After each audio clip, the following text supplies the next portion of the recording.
Hey everyone, how you going? Welcome to the Dom Warner podcast. Today I have Roman Prokopchuk. Is that correct? Roman is a first-generation immigrant from Ukraine. He arrived from the US with six family members in a two-bedroom apartment. Roman interned with the Secret Service and held secret government clearance. He was forced to become a self-taught digital marketer as a result of the 2008 recession and fell in love with it. Roman has 11 years of experience leading digital teams in senior leadership roles for over 600 campaigns across many industries. He founded Nova Zora Digital in 2012. Roman is the host of the Digital Savage Experience podcast, a top 100 podcast on the Apple Podcasts for How To. He is a foster parent and has 20 kids in his home as of June 2018. He became a foster parent by going through 5 miscarriages with his wife in 3 years, 2 which happened on Christmas days, with a death, loss, hardship. Roman pushes through no matter what. Um, that's pretty intense. But yeah, like sounds like you've had a massive background, man. Which was like obviously when I was sending you a message and said like, hey, would you be interested? And then and obviously I've had a look at that media pack that I'm reading from now. Um, I didn't come up with that intro, obviously, and I was just like, yeah, like how there's endless topics we could go into. So I really appreciate you doing this today. Um, so yeah, is there anything you wanted to add to your introduction? Yeah, I mean, I'm a first generation immigrant, like you said. I was coming from Ukraine in 1990 when I was 5, so I'm 35 now. I came in March of 1990, so Ukraine was still in the Soviet Union. Yeah, Again, its independence in 1992, so kind of the formal process to get to the US, we had to go through Vienna, Austria, Rome, Italy, and kind of denounce our citizenship there and get here. We already had sponsors, so we were sponsored by kind of distant family. And then everybody kind of had to work. That's, I guess, where I got my work ethic and kind of growing up in that environment, even though it was only for 5 years, still seeing things like hot water being shut off at night, standing in bread lines, religious persecution, people disappearing, stuff like that. So coming to the US and kind of growing up, knowing that and having my parents be hardworking in terms of that kind of background as well, I think it instilled that in me and kind of led me to take advantage of all the opportunities in the US in terms of the economy and everything you can do in terms of an online digital business and starting a business. Even though we're in kind of this weary time globally, there's still opportunity out there as well. yeah, for sure. And like the digital marketing company you've got, and you've run over 600 campaigns. Like I suppose it depends on the size of the campaigns, but like 600 campaigns, that's a lot of campaigns. So do you still is your the marketing company you currently got now, is it running that busy now as well, or? It is. I mean, I have kind of dual roles. I have that, an opportunity came up Yep. where I couldn't pass it up, or remotely running another basically analytics consulting company marketing initiatives directly. So Yep. basically, I'm focusing on as a resource for them because they didn't want to hire a agency; they wanted a dedicated person. So based on what they offered, it it couldn't, I didn't want to pass it up based on kind of the lifestyle I wanted, because it is a remote role, so it kind of fits into everything else I'm doing in terms of the podcast. And then the agency has been kind of on back burner running itself for the most part. I mean, it's remote even before this, so all I really do is hop on a few calls and deal with some management issues, and it's kind of streamlined in that sense. But like you said, yes, it is busier in the sense that a lot of marketing budgets from the paid perspective are moving online, because a lot of companies that were investing money in traditional things like conferences and trade shows, they had booths and other things and sponsoring the event. Yep. Obviously, that got pulled for the near future, or I don't even know how that's going to go moving forward after all this. But they started, focusing and shifting a lot of ad spend to online. And since people are spending more time online, that user behavior has been changing slightly. And then obviously you have to figure out if there's anything off or if there's a new opportunity to focus on in terms of capitalizing and growing lead sales and brand awareness from that sense. Yeah. I've definitely noticed that myself. Like I run a marketing agency myself. I'm not an owner of it. I'm like an assistant manager with somebody else. And it's like we've just started it, so it's pretty new. But before it was a digital marketing agency, it was a traditional direct sales agency. So they still sort of consider that marketing because they do surveys and things like that. But yeah, it's interesting. Sort of normally we're used to having that middle customer that's going to like inquiring and that. We're not getting that at the moment. We're only getting customers that are like they're like contracting, so they're like, we don't want anything to do with marketing right now. We don't want to spend any money. And then you've got the other businesses that are frantically like, we need this, we need that, we want everything. Like it's almost like it's last resort for some of them. So yeah, it's interesting times for sure. And the whole business is remote, so all the employees and everything that's all remote. Yeah, they're US based and basically get activated per project. So sometimes they're freelance and sometimes I've built a relationship over, 12 years, 11 years going on 12 Yeah, and know what people's strengths or weaknesses are.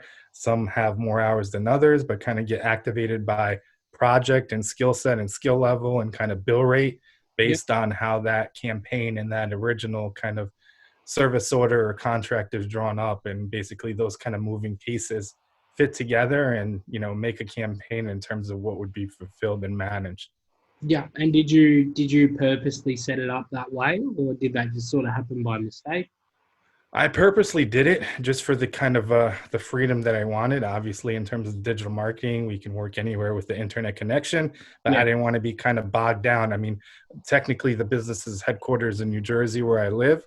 If I ever move, I may move it the LLC to a more tax friendly state with zero state income tax, which obviously the business would keep more money. yeah, But I wanted that format so it's not kind of tied down to a brick and mortar location because I didn't foresee this happening, but I like the kind of nimbleness and freedom to pivot. Even though that we have a New Jersey location, I didn't want to open New Jersey, New York, LA, so on and so forth, and have that lease overhead of property when all that the business is really built on is that talent and that kind of people power in terms of strategy and tactics. yeah.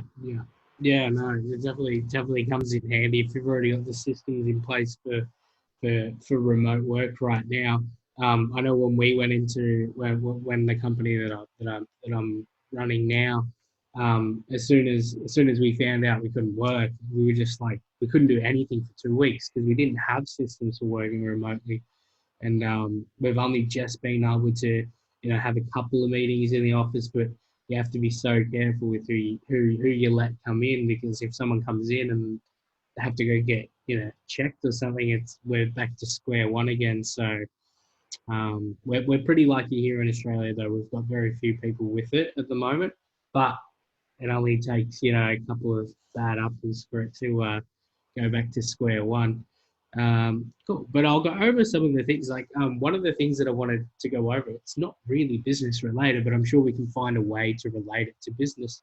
You said you worked with like the Secret Service. What was all that? What was that all that about? I suppose you can't go Yes. into detail. Yeah, so my major in college was criminal justice, so I was going to go that route. Yep. And like you mentioned in the intro, the 2008 recession hit, and I actually graduated 2007, 2008. So Yeah. state, local, and federal agencies here froze hiring and kind of spending. So it was basically months and months of looking, kind of getting down and depressed. And that's which led to me meeting somebody and they offering me a role, me being self-taught, learning it for a month or two, and then getting into the industry that way. But prior, that was my internship before I graduated. So with the Secret Service, I had to have a 6-month background check to attain a top secret clearance, even though I was an intern, because you see different government bodies and dignitaries in terms of their moving patterns and other kind of classified information when you're in the office. And interns were on the counterfeit currency squad. So there's kind of dual purposes of a Secret Service agent. They have the protective duty, which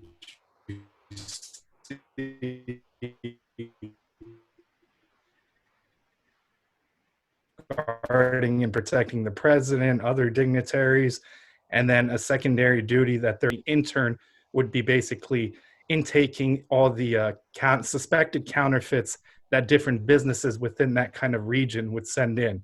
Every region has a field office, and businesses get certain forms. So if they have suspicious currency, they would send it in, and then we would investigate it.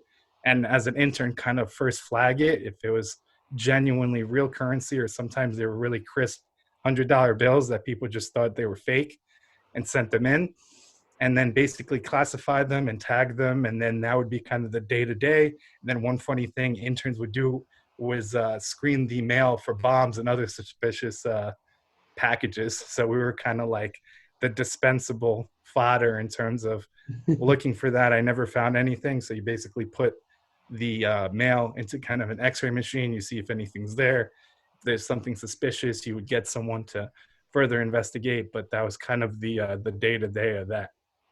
Yeah, right. Gee, that sounds really interesting. And you only did that for a couple of years before you went into doing your digital marketing agency and things like that? That was a few months. That was like 3-4 months of my last semester at college. And we also got to shoot all their, obviously, guns and stuff. It was pretty fun. But I saw that with that kind of role, especially the Secret Service, you have to switch posts every few years. So if you want to build a family, or if you want something more stable in terms of location, you can't really get that in at least one time in your career. You have to serve that kind of protective presidential duty, which you have to be assigned to Washington, D.C. And if your director in your current office doesn't like you, they can reassign you to like Alaska or like Minnesota or another field office that has like 2 other people. And it's like negative 50 degrees for the whole year, and you have to stay there for a few years. So I saw those kind of things that it may not be a good fit with the goals I had in mind. So I was looking at other law enforcement agencies. But like I said, when the recession hit, I had to kind of pivot, and then, got into, fortunately, digital marketing and ran with it ever since.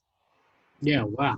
And and I also read like you when you were a child, you were you were raised in the Soviet Union.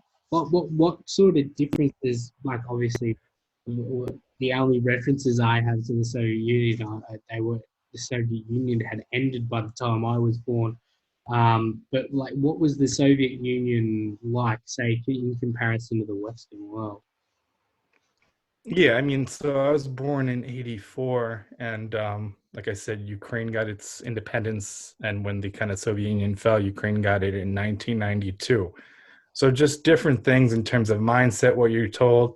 Obviously, communism versus democracy, things where your religious rights were limited, things were taken away if you kind of went against that. Like my mother was supposed to be valedictorian in school, and they found out she went to church, which technically there shouldn't be religion in communism, and that was kind of stripped from her. Different things like stores, in terms of like now we're worried about kind of supply chain management and stores, food shelves being kind of available, all the food in stores, water, that kind of thing, especially in the US. There were limitations in that. So supply and demand were kind of off. I remember, waiting in lines for certain grocery stores. Now, I mean, sometimes you have to wait to get in because people are limited in terms of the amount of people with the, COVID virus, how many people they let in. So there's a good kind of approximation of, close to 6 feet away from people. But there you would have to kind of wait for a few hours to actually get in the store. And I think just the mindset, people were just like depleted, and knowing that there wasn't anything more because the system was like so corrupt, and they would be, held down. There wasn't much entrepreneurialism because, the government basically took everything in that sense. I mean, communism essentially is like a redistribution evenly of the wealth, but that wasn't true because people in power would take all of it and everybody else had very little. So there was, I know, a kind of an underground economy, like a black market economy, when people just barter or grow their own food. Like they would have gardens outside of the city and kind of sell stuff and trade stuff to kind of get by. So just kind of the mindset.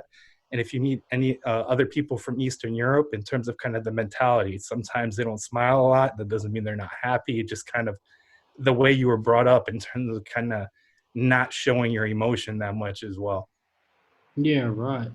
Yeah, I was watching a documentary only a couple of months ago, and they were actually visiting a lot of the smaller countries around Ukraine, and like how much some of them that like just didn't bounce back after the Soviet Union ended, and how they're like still struggling today. But when you talk about it and you think like, oh, maybe it was better when it was there, but then obviously when you hear your point of view and how restricting it is just to your freedom of life, you realize, well, that's probably a good thing it ended when it did. And Ukraine now is like, is it a fully independent country? So it's like, you like, is It it, is. I mean, there's a proxy war in the East. I mean, that's kind of a stalemate. I mean, there's planted people that came over that said, we're actually Ukrainian and we want our independence, which wasn't a fact. There was like, FSB agents that like basically, planted this uprising. I mean, there was getting the president out of power that happened. That was basically protests, and the protesters were getting killed, and the government was overthrown, and the president stole, billions of dollars from the public and ran to Russia. And right after which, a few weeks later, Russia annexed Crimea and then started the whole thing in eastern Ukraine. So that's kind of a stalemate. I'm from Western Ukraine, from a city called Lviv, Lviv. It's a 750-year-old city. It's a UNESCO World Heritage Site, and it's probably about 30 miles from the Polish border. So that's more influenced by the West and kind of Western Europe. So our mindset's more kind of democracy and things of that nature. So I think different regions in Ukraine also have kind of different mindsets, especially like you said, if they're in border regions of other countries, and especially in the East, bordering Russia, they have kind of that Russian-centered, I wouldn't say they're brainwashed, but they don't necessarily have all the facts about things, in my opinion. So they favor that kind of style of life. And some of them, the older ones, still think that, if it was back like it was, it would be a little bit better. yeah, right. And were you around? I can't even remember when it was. Were you around when they had the Chernobyl nuclear meltdown? Yeah, I believe I was like three-ish or I so. see you Uh, very little. yeah, it was hundreds of miles away, and I guess the fallout or whatever went like a different way with like the wind patterns. But Yeah, right now, I don't know if you've ever seen like pictures of it. Like the wilderness completely like took it back. It's all like forest now around everything, and all mm, these animals came back, but like some of them are like crazy mutated from the radiation, but they're still living and thriving, but you can't like interact with them because they literally have radiation on them and stuff like that. yeah, yeah. I heard they had a fire at the moment. They've got like a fire, a wildfire around it or something at the moment. But Yeah, they had to like reseal the reactor because I think they put like a concrete shield or whatever it's called around it to mhm. stop the radiation from leaking. I guess something happened with that, but yeah, I heard something like that as well. Yeah, yeah. Just had like a bushfire that was heading towards it or something. But obviously they sorted it out, or we would have heard about it by now. Um, yeah. What else can we get through? To, what was like? So, what was the motivation behind? I read here before that you fostered 20 kids since 2018. Like that's a big task to take. I'll probably, I'm not speaking from experience here or anything, but I'd imagine that would be as tough, if not much tougher than creating a company and making that work. So what was the motivation behind that? Yeah, I mean, it's a different kind of, things that you deal with. I mean, it could be applied in terms of kind of emotional empathy and emotional IQ, because kids are coming. It's people not necessarily complain, but say, I have one, two, three, four, five kids, but each kid coming is coming from a situation where they either been abused, neglected, malnourished, have seen things of that nature, and have been traumatized or, broken in some way from it. So when they get there, you have to kind of relearn who they are, because if you're raising a child, you're bringing them up, and what makes them tick. Each child that comes has kind of a different thing that they need in terms of comfort, in terms of safety, in terms of figuring out, how to help them. So it's a learning experience kind of with each child. And technically, we're classified as foster to adopt. So if there is any children in our home, the first one's called and asked if we're willing. That is, we have currently 4 kids in our home, and we've had them since this whole stay-at-home order, fell into place. I mean, New Jersey, in terms of background, is the second worst hit in the United States in terms of like the whole COVID thing. So we haven't really been out of the house much, other than in the front and backyard, and running to the store for like every 2-3 weeks to get more food. But I mean, it's been an interesting caveat, because also each child has a caseworker visitor call. The visitation that they had with their biological, parents or guardians were done on site or whatever stage of the case they were. So now we have to facilitate everything. And since we have 4 kids from 3 different kind of families, there's 3 different sets of everything. So that's multiplied by 3. So when you break it down, luckily my wife is facilitating a lot of that, even though she's still back in school and has 5 classes from college that went virtual and has to finish up the semester for that too. But I calculated it, there's about 17 to 20 hours of phone calls dedicated to that a week, just focused on that we have to supervise and kind of document and basically send information about it if anything was said by the biological parent or guardian that shouldn't have been said, direction of the call, red flags, that kind of thing. So situations that the kids would have had been taken from daycare or school to go and visit with their biological parents or any other visit, now is carried over to Zoom calls and other methods of communication that we have to facilitate.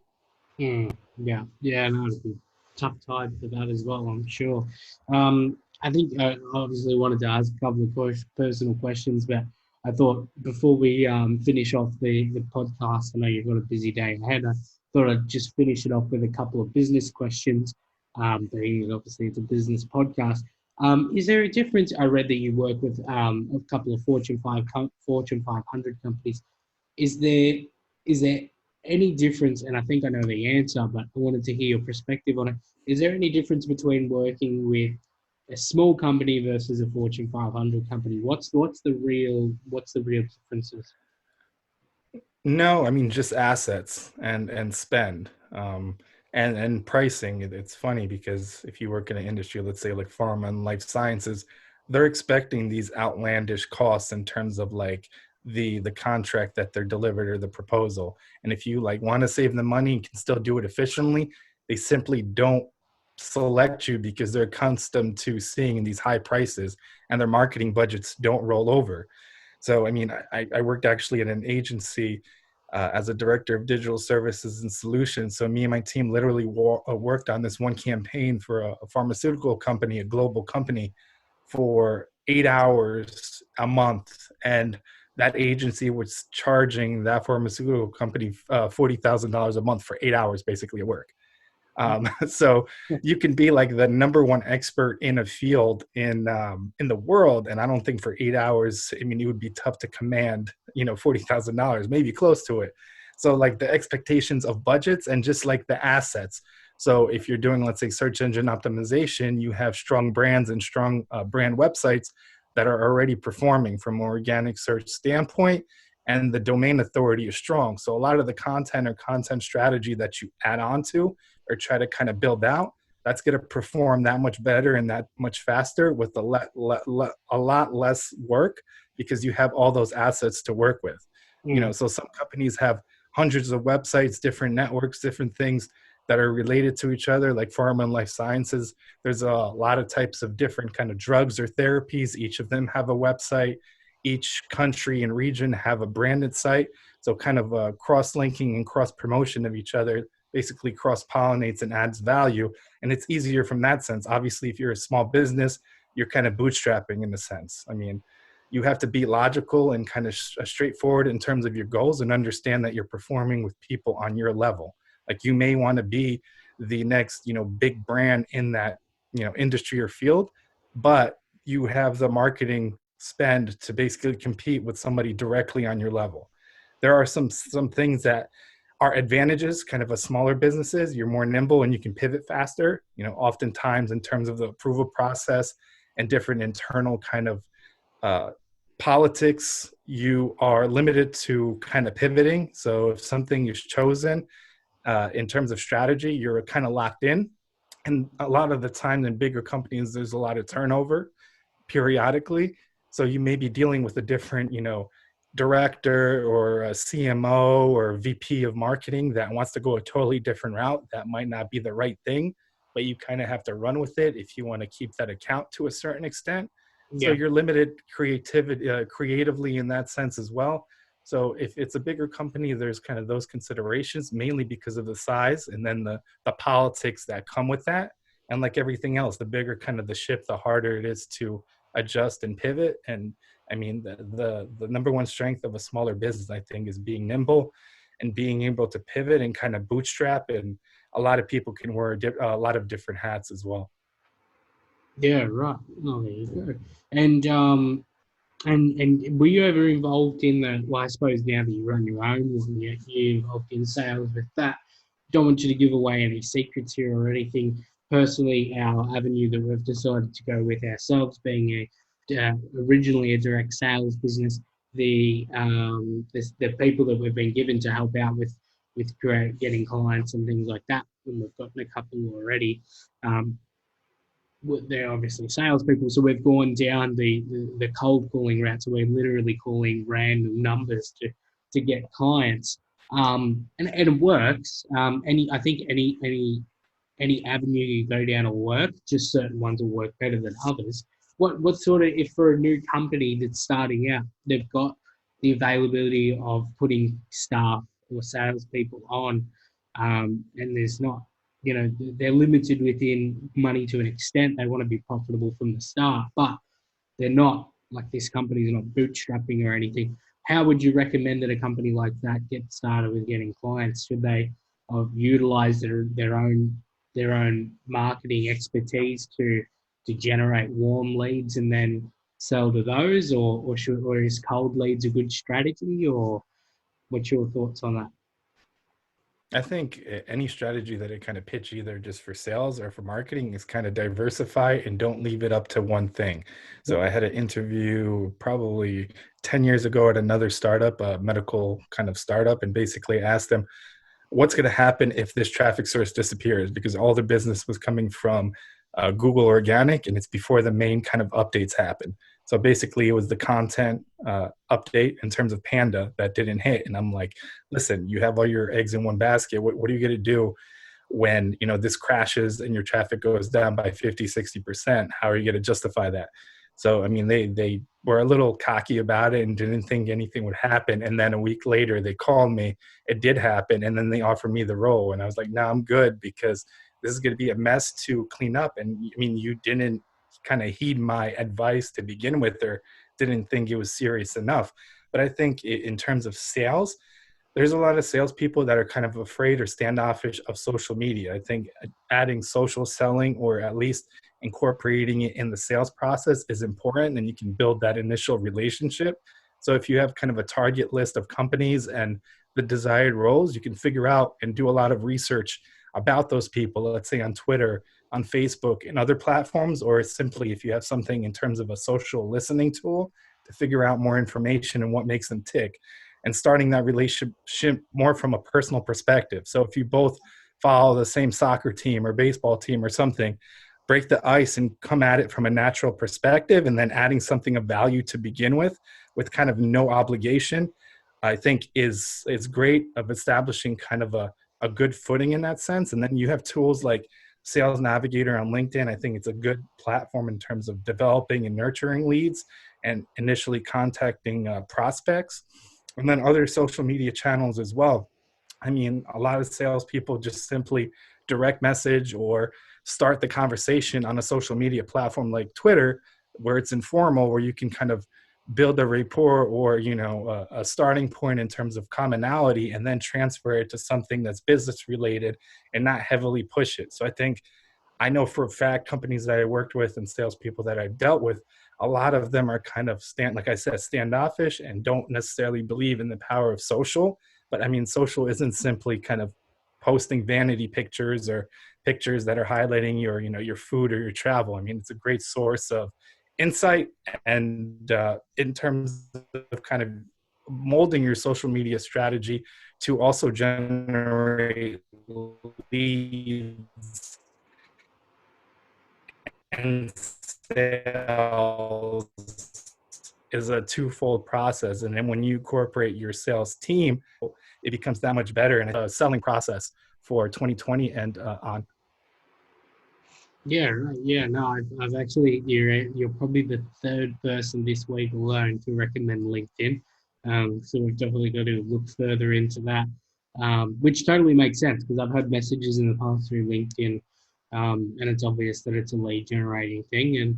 And maybe if we could find a way to do it where it's less obvious that it's sales related or for lead generating, that we could probably get some really, really, really good success through that. I know a lot of network marketing gets done through LinkedIn and things like that too. So, and network marketers are usually pretty good marketers in my past experience. So they're pretty diverse. They're diverse in figuring out what works with them because they're quite often got the freedom to do however they want as long as they can get those clients and things like that.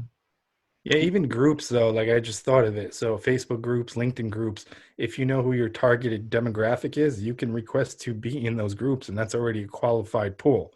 And then Yeah, offer value, offer giveaways, offer other things. Host, you know, right now, in terms of kind of the pandemic and everybody kind of being at home, some kind of free webinar or free training or something in terms of running through a case study and adding value and kind of awareness for your product or service, and then ease them into your kind of conversion and sales funnel. And that way it's a lot easier than just kind of being pushy or an email like, do you need so and so service? You kind of build that giving value first before asking something in return. yeah, yeah. That's a great one. We actually do. I'm pretty sure every company does like SEO reports, but we do SEO reports, and then we do what's called like these Loom videos, where we'll actually break down the report on like a video and break it down. I don't know if that's a strategy that's being used or not. I didn't come up with that strategy. That was somebody else, but that has been quite effective in for the ones who did bother to actually watch it. They were like, "Oh wow, cool, thanks for doing that," and that was a good opening to start a conversation. So, yeah, no, that's unreal. Man, like I just want to thank you for being on the podcast today. I really, really appreciate it. It's most of my podcasts don't go for as long as this. They're usually sort of like 20, 30 minutes. I think we're going on about 40 minutes now. So I really, really appreciate it. I've learnt a couple of things here that I'm gonna take to work with me in a couple of hours and be like, all right, cool, we're gonna do LinkedIn and looked into things like that. So I really appreciate it, and it's been awesome to get to know you. You know, if you're open to it, I might even send you a message again in maybe a couple of months or something like that, and see if you're interested in reconnecting again. Because I think like yeah, plenty to network from with you, and you've got a wealth of knowledge from your past experience in and out of business. So I just wanted to thank you. Yeah, and it's great. I mean, the audio platform as well is a great driver and a great connector in terms of everything going on in the world, and also drives leads and sales. I've seen it both being a guest and having guests on your show if you have that format. Absolutely. Is there anything that you wanted to plug before I head off? Just kind of don't sleep on the audio format. I mean, it keeps growing. It's the only format that you can truly kind of multitask with, and it adds a lot of value. You can do a lot with it. Unreal, unreal, awesome. And what was the name of your marketing company? No, Nova Zora Digital, and then the podcast is the Digital Savage Experience podcast. great, no worries. So for anybody watching or listening, whether it's in a description or something like that, I'll put a link to the website and a couple of socials there. So wanted to thank you again. I really appreciate that, Romy. Thanks for having me on. Awesome. Thanks, man.